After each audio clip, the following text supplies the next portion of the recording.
Во политичките кампањи и на терен, клиничката болница во Штип се гради веќе 16 години. Болницата како тема и магнет за нови гласачи во партиските програми влезе во 2006 година, а први ја промовираа од ВМРО ДПМН.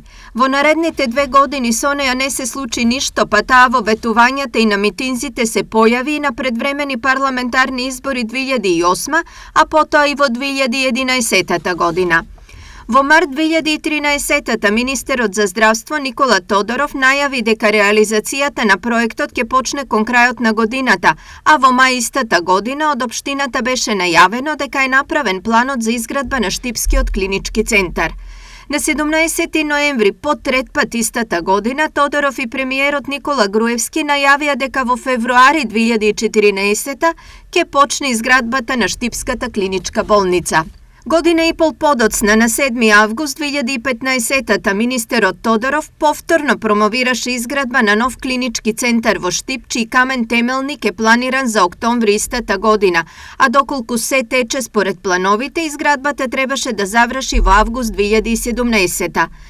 Но истата година власта се смени и на министерското столче седна Венко Филипче, кој пак најави дека Штипската клиничка болница ќе биде изградена и пуштена во употреба до средината на 2020-та.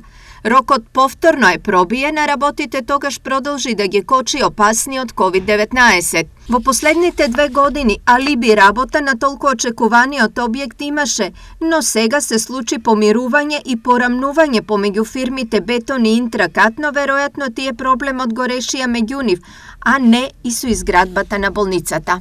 Во меѓувреме, премиерот Ковачевски соопшти дека изградбата на клиничката болница е во застој, без да посочи кога ќе продолжи.